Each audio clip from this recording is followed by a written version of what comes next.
สำบายดีและสวัสดีทุกคนเด้อเนาะ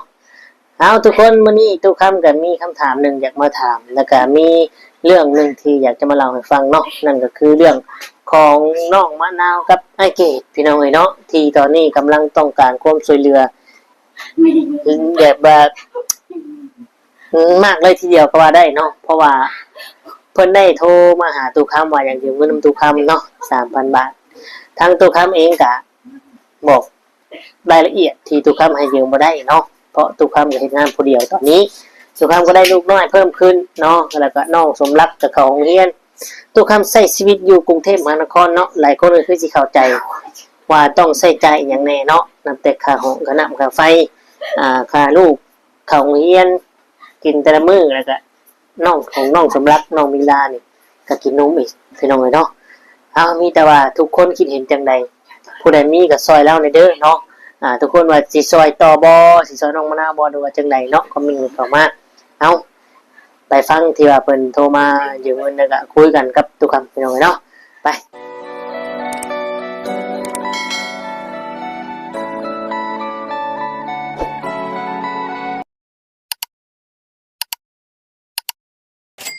เปิดแล้วพอเปิดกับทักทายสบายดีและสวัสดี FC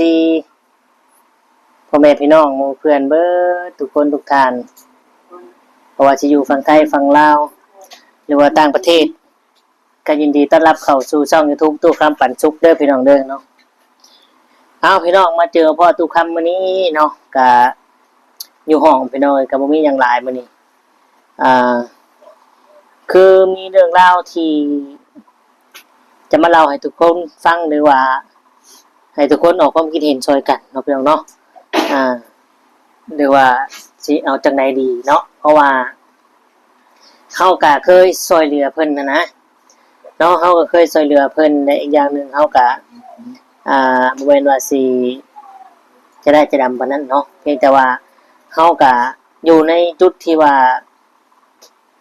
กำลังหาคือกันพี่น้องเอ้ยเนาะกำลังยุ่งยากนั่นแหละพี่น้องเอ้ยก็คือตู้คำเว้านั่นแหละเนาะก็คือ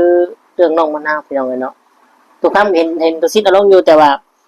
เราโทรมาหาตู้คำก่อนบ่หรือว่าใดๆก็บ่ฮู้เนาะเพียงแต่ว่าเราอาจสิไปหาตู้ซิดแล้วเนาะเพราะว่าทางน้องมะนาวกับผัวนี่โทรมายืมเงินพี่น้องเอ้ยเนาะยืมเงินตู้คำแต่ว่าตู้คำกับบ่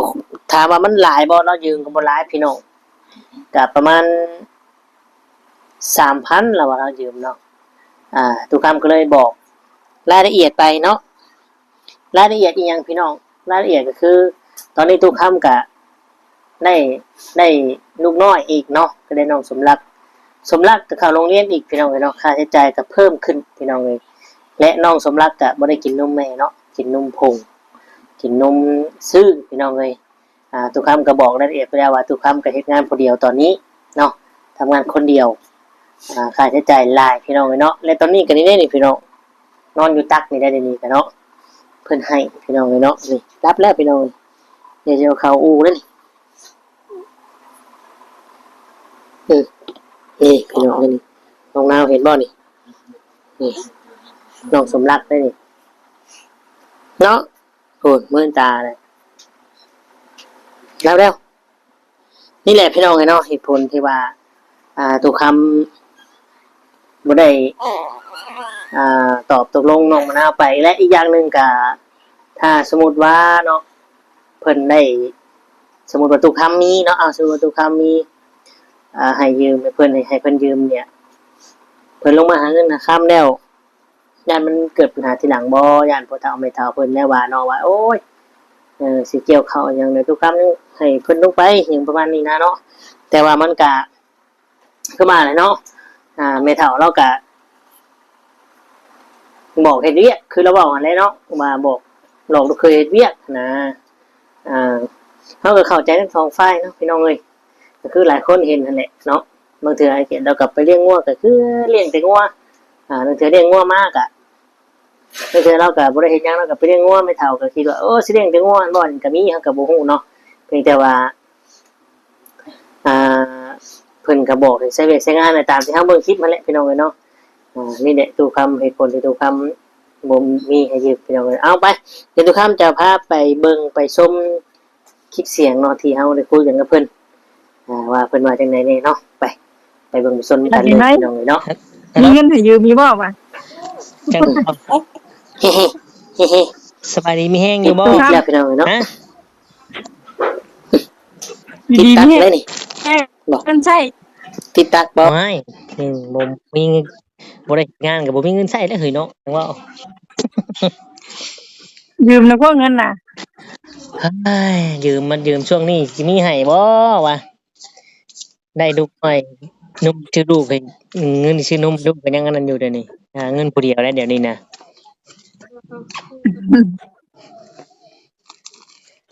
เราสิลงไปก็บ่มีเงินนะบ่มีเงินจ่ายค่ารถลงแล้ว อื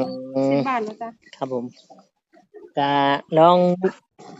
เฮ็ดเวียกไปเฮ็ดเวียกเบิ่งก่อนลงเทื่อลงไปบ้านในเกตลางเทื่อมีเวียกมีงานคนจ้างกันจังนี้ก็ไปเฮ็ดลองเบิ่งเก็บประชุมไว้บัดนี้เพื่อได้เงินลงมาจะมาจากมาให้อันสิดอกช่วงนี้ตู้ค้ำก็พอแห้ สิ ง เมื่อวานมี ช่วงนี้อ้ายก็พอแห้งแล้วเดี๋ยวนี้ก็เลี้ยงลูกน้อยได้ลูกน้อยมาเลี้ยงลูกบัดนี้หาเงินผู้เดียวแห้งนั่นมะนาวเอ้ย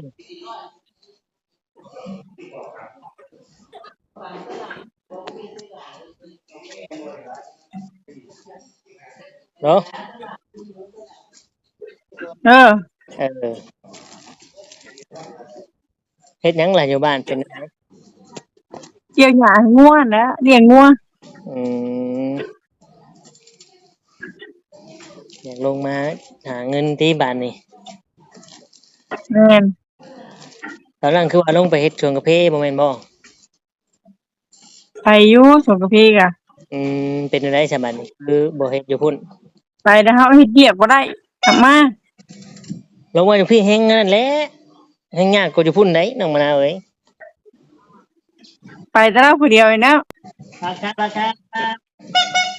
เออถ้าจะมาลงพี่แฮงยากแลเฮ็ดบัตรเฮ็ดเบอร์อีกเฮ็ด MOU มันบ่ได้คืออยู่บ้านเฮาได้มันเป็นอะไรมันหนักแท้บ่อยู่พุ่นน่ะเจ้าคือเฮ็ดบ่ได้หึน้องมะนาว ได้ยินอยู่ มันหนักแท้บ่ ได้ เจ้า ยินอยู่ มันหนักแท้บ่งานอยู่พุ่นเจ้าคือเฮ็ดบ่ได้ช่วงกาแฟหั้นนะ ก็บ่ได้นักปานใด อืมแต่ว่าเฮ็ดบ่ได้ชวนไผนั่นน่ะชวนพี่น้องแม่เวียงกันบ่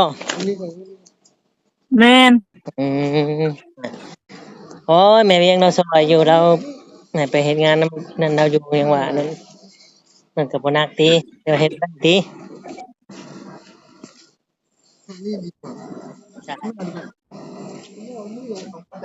ครับ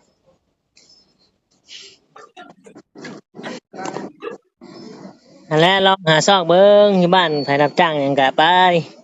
อันนี้ช่วงเกี่ยวข้าวนี่รับจ้างเกี่ยวข้าวนี่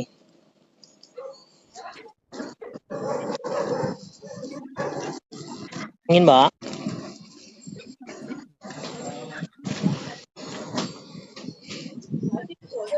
เหรอ อยู่ อืมครับ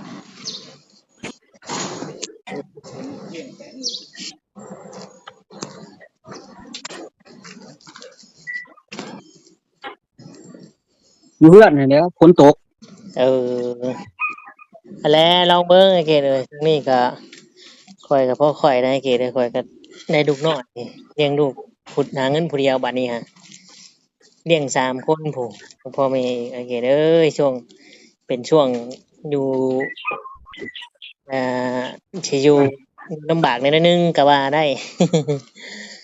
ก็ลองเบิ่งภายรับ แม่ จ้าง นั่นแหละ มีงานรับจ้างอยู่บ้านก็ลองเฮ็ดเบิ่งหนักเบาเอาสู้หั้นแหละเฮ้ยเฮ็ดจังได๋เฮามันบ่มีเนาะอดทนเอาหั้นแหละ อืม อืมเฮ็ดให้คนที่ดูถูกเฮาเห็นเบิ่งแหน่ว่าเฮาก็เฮ็ดได้คือกันก็อดเบิ่งอดไปเรื่อยฮอดยามเกี่ยวข้าวก็สำบายังบ่ได้ลงมาก็ไปหารับจ้างเกี่ยวข้าวมีดอกคนจ้างมื้อละ2-300ก็เก็บเอาไว้เป็นค่าเงินหาด้วยตัวเองเฮาซอหยัง เด้อ แม่นน่ะแหละ ฝั่งช่วงนี้ก็ถามว่านั่นบ่ก็พอมีอยู่หักก็เลี้ยงลูกหั้นนะเลี้ยงลูกบัดมีก็มันมีบ่หลายเนาะบัดหาเงินผู้เดียวบัดโอ้ยเจ๊เอ้ยคือเจ้าเห็นหั้นแหล้วมาพี่น่ะมันค่าหั้นค่าน้ำค่าไฟได้บ่ได้คือเฮาอยู่บ้านเฮาเด้ แม่นน่ะแหละ อืมก็อยากไปดูก็สิช่วยหางานให้ แต่ว่าห้องเช่าเขาซื้อมันก็ยากแล้ว อืมแต่ว่าสิช่วยก็ช่วยหางานหาการให้แต่ก็ให้ฮู้นำกันแหน่ผู้เฒ่าไม่เฒ่าผู้เมียก็หางานให้ไอ้เกดก็ลงมาก็บ่แม่นว่าโอ้ยตุกคำหางานให้ไปแล้วบ่ได้เด้แม่นน่ะบ่ได้เด้เด้อ บ่ได้บ่เป็นหยังดอก อืมทำมาหาการหางานมาเฮ็ดได้งานดีหาเงิน อืม ทำแล้วก็นี่ครอบครัวเรียนมายังแบบมีปัญหาลำหลังแหละแต่ก็บ่ได้นั่นดอกเฮาก็ปัญหามันก็มีทางออกมีทางแก้อยู่ดอกแต่มันก็บ่อยากนั่นกันนี่แน่เฮาคนบ้านเดียวกันเนาะ แม่นน่ะแหละมันบ่อยากบอกบ่อยากแก้นี่แหละเนาะ อืมอย่างเฮา คันว่าสบายหยังสบายไปเลย แม่นอย่างเฮากับรุ่นลูกรุ่นหลานเพิ่นแหละนะบางเทื่อเว้าความจริง อื ได้ ม ผิดตรงร้ายกะผิดเอาไปแสดงความจริงใจเดียวว่าแสดงความมันกับคนที่นั่นกะบางเทื่อมันกะบ่ได้แต่ว่าเอาลองเบิ่งน้องเบิ่งแต่สิลงบ้านมื้อใดลงบ้านเจ้าน่ะ ได้เงินค่ารถมื้อใดก็ลงมื้อนั้นแหล้ว สิเอาอยู่ใช้เงินลงไปในบ้านลงไปบ้านเจ้าน่ะคิดว่า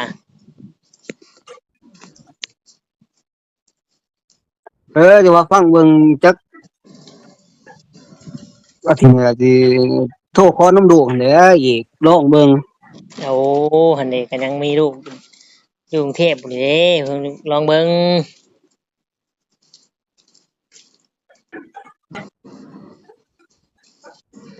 บ่ได้ละซ้ำค่ารถเมื่อบ้านนี่ก็คือพักผ่อนอยู่บ้านก่อน อืม ตั้งหลักอยู่บ้านก่อนนะ คือเว้าหั่นแหละพี่น้องทุกคน FC ก็เอ้าถ้าว่าผู้ใดอยากช่วยเหลือน้องมะนาวก็ช่วยได้เด้อพี่น้องเด้อเนาะก็บ่ว่ากันพออย่างน้อยเฮาก็เคยช่วยคือกันเนาะอ่าถ้าว่ามาไทยเนาะเราว่าอยากมาเฮ็ดเวียกอยู่ไทยนี่มาไทยนี่แฮงหนักกว่าอยู่พุ่นใดถ้าว่างานหนักบ่งานก็บ่หนักปานใดก็พอเฮ็ดได้เนาะสิ่งที่มันยากคือเฮาต้องข้ามน้ำข้ามทะเลมาจากบ้านจากเมืองมานี่